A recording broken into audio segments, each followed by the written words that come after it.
Təbiətdə tez-tez rastlaşdığımız və qorxub çəkindiyimiz koramallar haqqında istəyirəm sizə məlumat verim. Bu gördüyünüz sürünənlər insan üçün heç bir həyati təhlükə daşımır.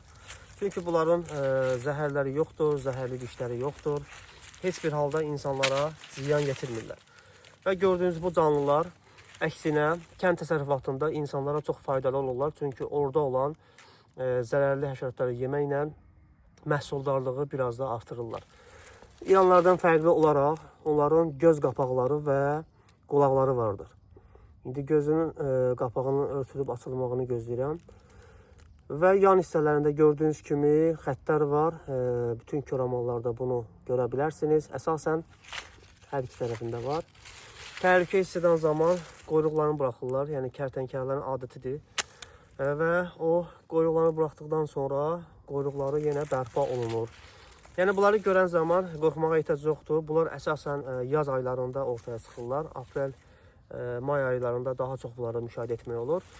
Yəni biz bunları ümumiyyətlə ilan saymırıq. Yəni bunlar kərtənkələdirlər. Gördüyünüz kimi yaxından sizə göstərməkdə məqsədim budur ki, bunları öldürməyin. Çünki bunlar bizə zərər vermir, xeyir verir. Çünki təbiətdə olan bütün canlılar önəmlidir. Hərəsinin öz rolu var.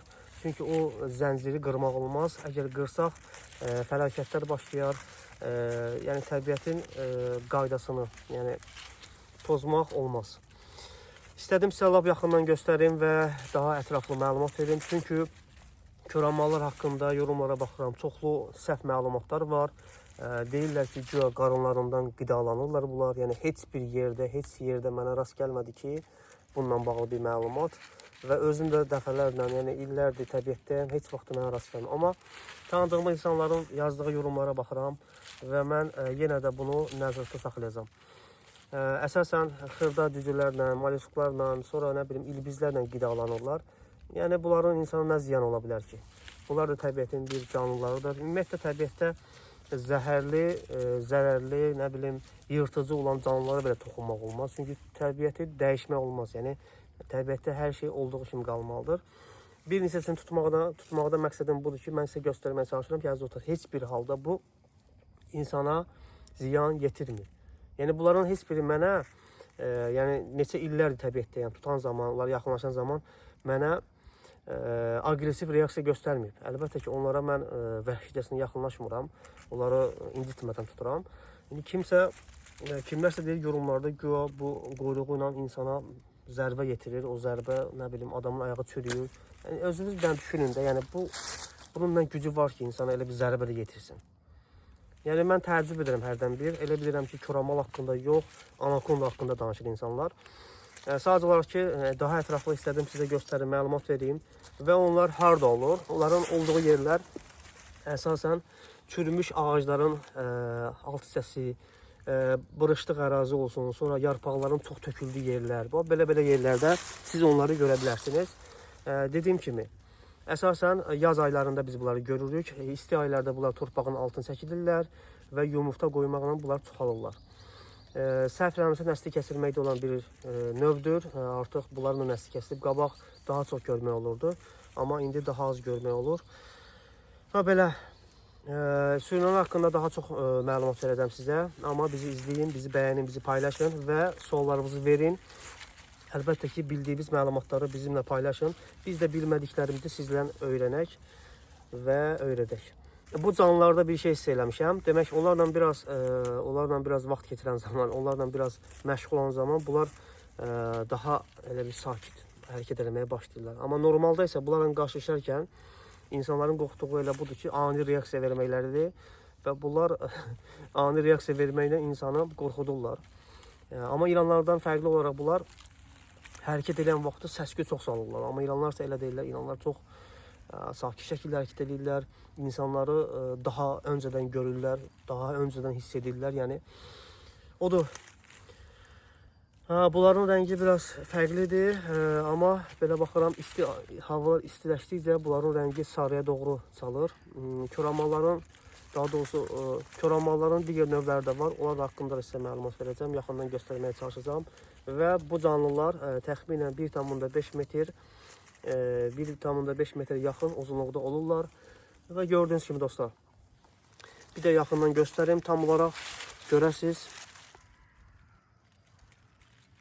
Bunların bu tarafını da göstereyim. Daha doğrusu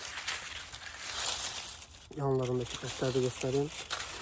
Ve çok zaman deyilir ki, biz onları görəndə onsuz da qaçırıq, gizlənirik, nə bilim, nə edirik. Yəni dostlar, sürünənlərdən uzaq olmaq istəyirsinizsə, siz kamp qurduğunuz, düşərgə qurduğunuz ərazini qəşəng təmizləyin yarpaqlardan. O ərazilərdə əgər siçovulların yuvası varsa, gəmiricilərin yuvası varsa və ətrafda daşlıq, xarabalıq, sonra onlar üçün gizlənə biləcək, yəni şərait varsa, oralarda kamp eləməyin. Çünki elə ərazilərdə gəmiricilərlə bərabər ilanlar da olur və siz gecə yatarkən və yaxud çadırdan çölə çıxarkən, ərazidə hərəkət edərkən səhvən onları əzə bilərsiniz və əzən zaman onlar sizi başlayacaq dişləməyə. Dişləməklərin də səbəbi odur ki, özlərinin müdafiəyə bu cür eləyirlər. Yəni heç bir halda onlar öz keyflərindən bizi dişləmirlər, çünki biz dişləsələr belə onlara bizim heç bir xeyrimiz yoxdur, boşuna zəhər gedəcək. Yəni zəhərli, zəhərsiz bütün canlıları biz təbiətdə qoruyaq. Heç nədən öldürməyik. Bəli, sual yaranır ki, məsələn, siz onu öldürmədiniz, o gəlib kimisə öldürür. Əziz dostlar, təbiətdə insanları öldürən hər şeyi biz öldürsək, təbiətdə təbiət qalmaz. Vəhşi təbiətdə biz ona toxuna bilmərik. Evimizə giribsə, biz onu tutub vəhşi təbiətə buraxa bilərik. Əgər şansımız varsa. Yox, məcburiyyət qarşısında qalıb heç bir yol tapa bilmiriksə, onda biz o ilanı, o zərərli həşəratı öldürə bilirik. Yəni normalda, yəni biz bacara biliriksə, biz bunu buradan götürüb başqa bir yere buraxmaqdan, yəni insan özünü insan kimi apara bilərik də. Yəni bu biz heyvanlardan fərqli olaraq biz insanıq, yəni düşünə bilirik. Onlar da bir canlıdır da. Yəni o bilərəkdən gəlib bir evimizə girməyib. Ya biz onun üçün şərait yaratmışıq, ya da ki hər hansı bir nə bilim sel vaxtı gəlib, nəsə olub, gəlib çıxıb bura. İndi kimsə torpaq gətirib hardansa və s. Yəni ilanlar heç istəməz insanlardan bir yerdə yaşasın, çünki insanlar bir-birlərini parçalayırlar, bir-birlərini dağıdırlar, bir-birlərini məhv edirlər. Onlar istəmir. İnsanlardan nə qədər uzaq olsa o qədər yaxşıdır. Belə dostlar, uzun-uzadı danışmaq istəmirəm, amma ilanlarla bağlı, sürünənlərlə bağlı çoxlu məlumat verici videolarımız olacaq. Mən Azərbaycanda hansı ilan növləri var, onları sizə göstərməyə çalışacağam. Bununla bağlı çoxlu araşdırmalar aparılıb, çoxlu paylaşımlar var. Amma video şəkildə mən sizə onu daha yaxından göstərməyə çalışacağam. Belə dostlar, onları incitməyim. Bu qədər məlumat düşünürəm ki, bəs edər. Və sizə hansı sahələr, hansı istiqamət maraqlıdırsa bizə məlumat verin və koramallarla sağlaşın. Biz getdik. Onları bıraxım, bu getsinlər. Biraz zaman keçirdikdən sonra çox ləng hərəkət edirlər, heç qorxmurlar, yavaş-yavaş. Ya belə